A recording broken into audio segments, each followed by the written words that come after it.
Bom dia, mais um dia de estudos, nossa série Mulheres da Bíblia, número 6, Raquel. Uma mulher linda, formosa e tinha um marido, gente, que fazia tudo para fazer ela feliz. Fez tudo por ela e ela teve um sofrimento, mas ela também teve muitas alegrias. E é a história dela que nós vamos estar estudando sobre o dia de hoje. Raquel, gente, significa ovelha, porque a história dela começou assim com ovelhas. Ela cuidava de animais. Bem, vocês lembram, né, do filho favorito de Rebeca, que estudamos na lição anterior, Jacó. Então, e ele tinha fugido de medo do seu irmão Esaú, né? Por conta da traição que a mãe dele ajudou ele a fazer, recebendo a bênção na vez do irmão dele.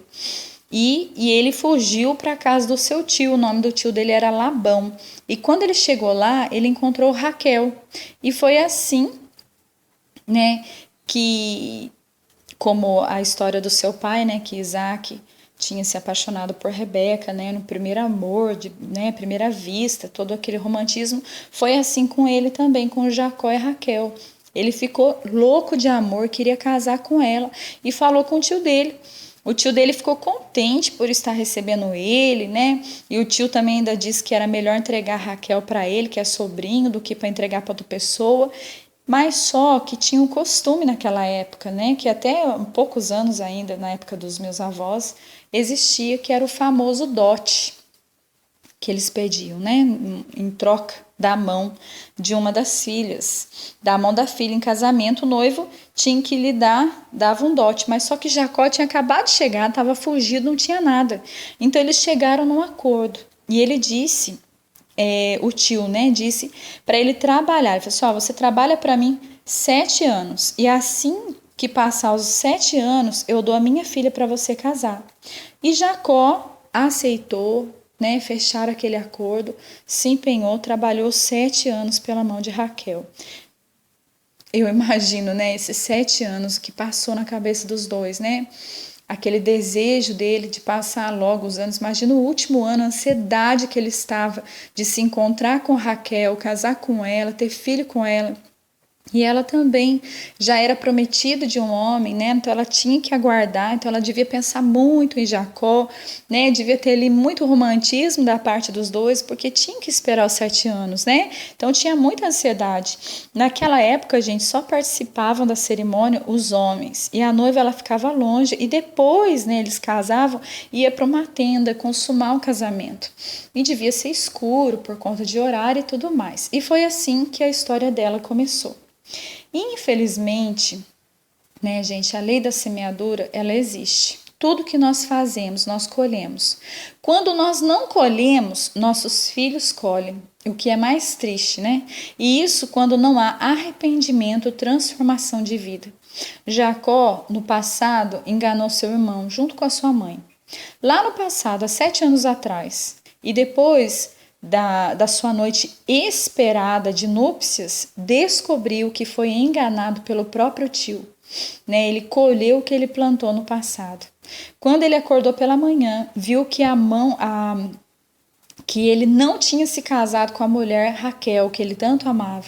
A mulher que fez com que ele trabalhasse para o sogro por 7 anos. Ele esperou tanto. Quando ele acordou, viu que em vez de casar com Raquel, deram para ele uma mulher chamada Lia. E ela era a irmã mais velha de Raquel. E ele foi até Labão. Eu fico até imaginando, né, o surto que ele deve ter tido quando ele viu, né?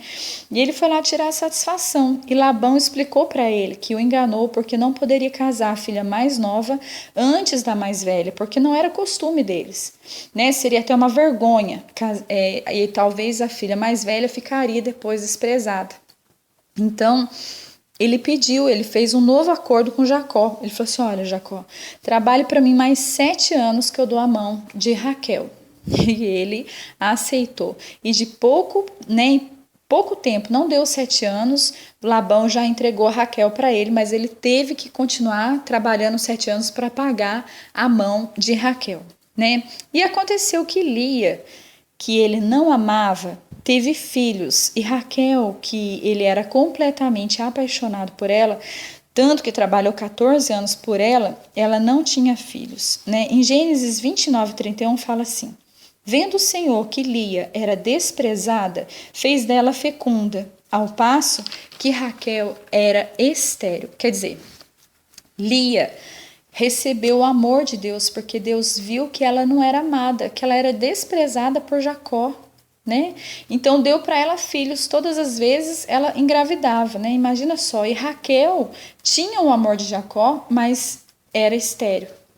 Raquel deve ter sofrido demais, gente, porque Lia deu muitos filhos ao marido dela, né? Imagina só, ela todo ano ouvindo o choro de uma criança nascendo, né? Todos se alegrando, né, com o nascimento de mais uma criança, até mesmo o próprio esposo dela, e ela ter que lidar com aquilo e ter equilíbrio de saber que ela não poderia dar e que ainda, além de tudo, ela era, né, parente ali, ela tinha que se alegrar com a alegria da irmã dela. Quer dizer, deve ter sido muito difícil para ela. Passaram-se os anos e em Gênesis, gente, 30:22, diz assim: lembrou-se Deus de Raquel, ouviu-a e a fez fecunda. Olha só. Aleluia, né? Aqui fala que Deus ouviu Raquel. Então quer dizer que mesmo que tudo dizia não, né? Ela não tinha possibilidade. Já tinha se passado muitos anos e ela não podia engravidar. Mas ela não deixou de pedir a Deus, porque aqui diz, lembrou-se Deus e ouviu-a. Então quer dizer que ela estava pedindo, ela estava clamando, né? Não tinha uma ponta de esperança. Ela clamou a Deus e Deus deu para ela o milagre. No 23 diz assim: ela concebeu e deu à luz a um filho e disse: Deus me tirou do meu vexame. E chamou de José. E já logo em seguida pediu a Deus outro filho. E Deus permitiu que ela engravidasse de novo. E esse filho se chamou Benjamim. E é uma história muito linda, né, a de José. Nós vamos estar futuramente estudando sobre a vida de José, esse menino, né, que foi desprezado pelos irmãos da parte de Lia, que eles moravam todos juntos, né, foi vendido, né, jogaram ele no buraco, foi vendido como escravo, foi para o Egito, foi preso, mas depois Deus honrou ele e ele se tornou governador do Egito. Raquel, gente, ela via a irmã como rival e ela achava que a irmã dela tinha muito mais que ela. Muitas vezes, né? Muitas vezes nós somos assim também. Muitas pessoas olham a vida do parente, do vizinho, do amigo e pensam: nossa, se eu tivesse isso que essa pessoa tem, eu seria feliz. Ai, se eu tivesse um marido como o dela. Ai, se os meus filhos fossem como o dela. Ai, se a minha mulher fosse como a dele. Ai, se os meus filhos fossem como a... Quer dizer, gente, olhar a vida alheia e ver o vazio que tem na nossa vida, em vez da gente consertar, a gente tenta preencher olhando a vida do próximo, né? Raquel, ela não enxergava que a sua irmã, ela tinha filhos, mas ela não era amada pelo marido. Olha para você ver, sempre alguém sofre alguma coisa. Ela não tinha, e agora Raquel, ela tinha o amor do esposo, mas ela não tinha filhos, então por isso criou uma rivalidade entre elas. A Lia tinha que dar filhos para poder agradar o marido. Imagina o processo, né, coitada? Para poder alegrar o marido, ela tinha que estar ali engravidando e passando por aqueles processos de dor, de gravidez e tudo. E Raquel, ela era amada simplesmente por ser quem ela era. Ela não precisava olhar para a vida da irmã. Ela tinha que ter se alegrado com os filhos também da família, porque também se ela é igual ao casamento. Quando você casa de novo, aí vem um filho, né, de outro casamento, aí o casal tem que ter um filho dos dois. Aí quando nasce, desprezam aquela criança que já havia de outro casamento, né, que mora junto, porque não tem tanto valor, porque não é o filho dos dois. Eu já vi muito isso, é muito triste, né? Imagina para o Senhor, que tristeza, que dor, né? Raquel chegou até a dar sua concubina, né, para poder falar assim: olha, eu tô dando a minha concubina para você ter um filho meu. Quer dizer, não era a mesma coisa, porque não nasceu dela, né? Às vezes você pensa: nossa, falta tanto em mim, e essa pessoa tem tudo que eu precisava. E às vezes essa pessoa nem está dando valor, por que o Senhor não dá para mim? Ela nem dá valor para o que ela tem, né? Você às vezes tem muito, e a pessoa vê você e deseja às vezes o que você tem, né? O problema, gente, é que assim, um completa o outro, entendeu? Quando é na família, Se um aprender que um completa o outro, a união, a comunhão. No seu trabalho, a comunhão. Em todo lugar que você estiver, dentro da sua casa, com seus irmãos, tem que ter comunhão. Quando você percebe que o que você tem, o outro não tem, o que o outro tem, você não tem, mas vocês unindo a comunhão. Raquel, gente, se ela, né, se fosse totalmente de Deus, a história da Bíblia, né, na Bíblia seria totalmente diferente. Aí ia falar assim: Raquel ajudou a sua irmã, não teve filhos, mas foi muito amada pelo esposo, e assim Deus, vendo a obediência dela, entregou-lhe ela um filho. Poderia ter sido assim, mas não foi. Ela esperou por muito tempo. Disputa, gente, não agrada a Deus.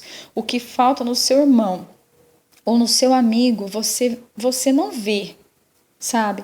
Mas se vocês se unirem, aí sim, vocês vão se completar. Às vezes vocês vê foto feliz das pessoas no Facebook, mas são só momentos. Muitas pessoas estão sorrindo ali por livre e espontânea pressão.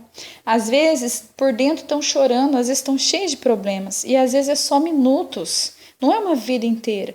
Às vezes você tem muito mais alegria na sua casa, na sua vida, sem essas fotos. Mas você se segura em coisas que os seus olhos veem e traz isso para o coração. E o coração nosso é enganoso.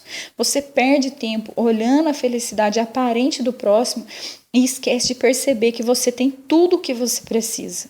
Quando você for fiel com um pouco, como diz a palavra, sobre o muito Deus vai te colocar. Que Deus te abençoe nesse dia, que você não seja como Raquel, que você possa dar valor para aquilo que tem na sua mão, porque quando você assim vier no seu coração o desejo de ter algo mais, né, e você não for uma pessoa invejosa, né, se você não tiver ninguém como sua rival, ou você não tiver os olhos invejosos, Deus vai colocar o sonho no seu coração para você conquistar alguma coisa. Né? Raquel não cessou de orar, mas não porque somente pelo desejo dela, porque também era permissão do Senhor levar ela a orar, a clamar ao Senhor. Talvez isso também a manteve mais humilde diante de Deus, né? Senão talvez se ela tivesse tudo que ela queria, ela poderia ter humilhado a irmã dela, como a gente já viu na história de Agar e Sara. Amém? Que Deus te abençoe nesse dia, em nome de Jesus. sheilafonso@bol.com.br